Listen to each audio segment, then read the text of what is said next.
L'objectif, rencontrer ces femmes victimes de violences conjugales ou toute personne victime de violences intrafamiliales de façon anodine et simple au moment où ils feront leurs courses. L'idée, c'est pendant tout le confinement, de proposer aux femmes victimes de violences intrafamiliales des points contact, de manière à bénéficier des numéros d'urgence, de bénéficier de contacts avec des associations pour réagir le plus rapidement possible et ne pas attendre que l'irréparable soit commis. Informer les victimes sur les différentes permanences tenues par les associations, donner les numéros d'urgence, les informer sur leurs droits et les différentes procédures qui existent, d'où la présence du bâtonnier de l'Ordre des avocats, Lingibé Patrick. L'évidence sur l'état de la situation pour le préfet se passe de statistiques.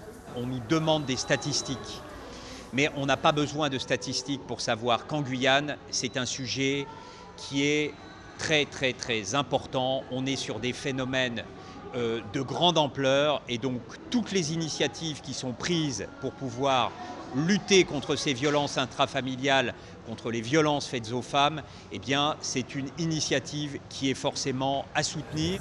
Le nombre de signalements de violences a baissé dans toutes les régions de France. La Guyane n'y fait pas exception. Paradoxalement, ces femmes se retrouvent 24 heures sur 24 avec leur bourreau en confinement.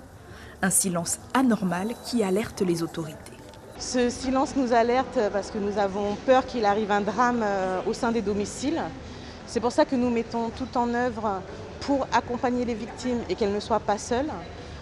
Les permanences que nous mettons en place au niveau des centres commerciaux Hyper U et Carrefour Matoury permettent en fait pour les victimes de trouver à la fois une écoute bienveillante mais également un accompagnement pour faire valoir leurs droits et surtout faire cesser les violences. Des permanences d'accueil qui se tiendront jusqu'à la fin du confinement. Suivez l'info sur Guyana Première, télé, radio et internet.